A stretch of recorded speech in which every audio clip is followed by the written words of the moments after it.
အစည်းအဝေးလုပ်နေတော့ကွမ်းစိန်ကသူ့ရဲ့အယုတ်သေးလေးကိုအမှတ်မချင်နမ်းလိုက်မိတယ်ဒါပေမဲ့တစ်ဖက်မှာတော့တာကီကရုတ်တရက်တယောက်ကသူ့ကိုနမ်းလိုက်တယ်လို့ခံစားလိုက်ရတဲ့ကွမ်းစိန်ကအယုတ်သေးလေးရဲ့အဝတ်စားကိုလဲပေးဖို့ပြင်လိုက်တယ်နောက်တစ်စက္ကန့်မှာပဲတာကီရဲ့ဘောင်းဘီကရုတ်တရက်ရှော့ကျသွားတဲ့သူအရန်လန်သွားပြီးအစည်းအဝေးကိုချက်ချင်းရနာလိုက်တဲ့အတွင်းရေးမှူးကဘာဖြစ်နေမှန်းနားမလဲပဲနောက်ကလိုက်ဖို့ပြင်တော့တာကီကနားမကပ်ဖို့တားလိုက်တယ်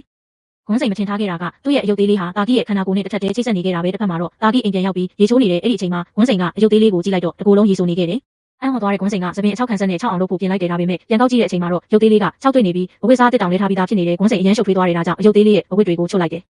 အချိန်ထဲမှာပဲတာကီကသူ့ခန္ဓာကိုယ်ပေါ်ကအဝတ်တွေရုတ်တရက်ပျောက်သွားတာကိုတွေ့ပြီးထိတ်လန့်သွားတဲ့သူ့အပေါ်မှာတဘာဝလုံးဖြစ်ရတဲ့တစ်ခုဖြစ်နေတယ်လို့တောင်တန်တရားဝင်လာတဲ့နောက်တစ်နေ့မှာကွမ်းစိန်ရဲ့အထက်လူကြီးကစာရွက်စာတမ်းတွေသွားပို့ခိုင်းနေတာပဲမဲ့တာကီနဲ့တွေ့ချင်းပဲသူကဘန်ကက်တက်ကက်ထုတ်ပေးပြီးစုကြီးအဖြစ်ပေးလိုက်တယ်တကယ်တော့အဲ့ဒီညအိတ်ခံပွဲတစ်ခုကိုသူနဲ့အတူတက်စီခြင်းလို့ဖြစ်တဲ့ပေးတဲ့ငွေကညာလုံးလာကြောင့်ကွမ်းစိန်လည်းချက်ချင်းသဘောတူလိုက်တယ်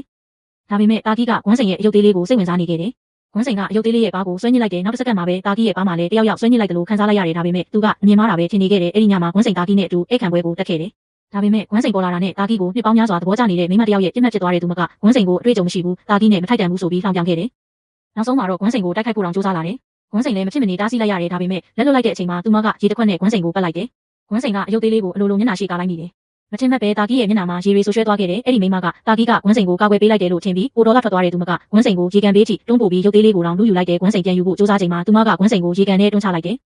အထိတ်တလန့်ဖြစ်ပြီးသူမရဲ့လက်ကိုဆွဲမိသွားတာကြောင့်နှစ်ယောက်လုံးရေကန်နဲ့ပြုတ်ကျသွားတဲ့တစ်ဖက်မှာတော့တာကီအရန်အံ့ဩသွားတဲ့အခုမှလဲထားတဲ့အဝတ်တွေရုတ်တရက်ပြန်ဆိုသွားခဲ့တာကြောင့်ပဲရေကန်ထဲမှာအယုတ်သေးလေးကိုမြင်လိုက်ရတဲ့အချိန်မှာတော့သူတန်တရားဆောက်ဝင်လာတဲ့ဒါကြောင့်ချက်ချင်းရေကန်ထဲခုန်ဆင်းပြီးကွမ်းစိန်ကိုကဲတင်လိုက်တယ်ကွမ်းစိန်တတိပြန်ရလာတဲ့အချိန်မှာအယုတ်သေးလေးကရေချိုးဝတ်စုံဝတ်ထားတာကိုတွေ့လိုက်ရတယ်ကွမ်းစိန်အဝတ်လဲပေးဖို့ပြင်လိုက်တဲ့အချိန်မှာပဲတာကီကရေချိုးကန်ထဲကထွက်လာတဲ့ရက်လိုက်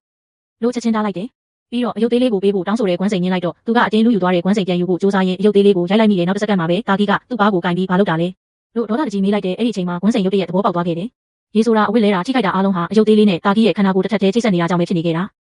ဒါကိုအတီးပြုတ်ဖို့ကွမ်းစိန်ကအယုတ်သေးလေးကိုဘာတစ်ချက်ရိုက်လိုက်တယ်နောက်တစ်စက္ကန့်မှာပဲတာကီကသူ့ဘားကိုဖိကင်ပြီးမင်းမဖြစ်နေတာလဲလို့မေးလိုက်တဲ့အဲ့ဒီအခိုက်အတန့်မှာကွမ်းစိန်တေချာသွားခဲ့တဲ့အယုတ်သေးလေးနဲ့တာကီဟာအမှန်တကယ်တစ်ထပ်တည်းချိတ်ဆက်နေကြတာပဲဆက်လက်ကြည့်ရှုဖို့ like and follow လုပ်ပေးခဲ့ကြပါအောင်ရှင်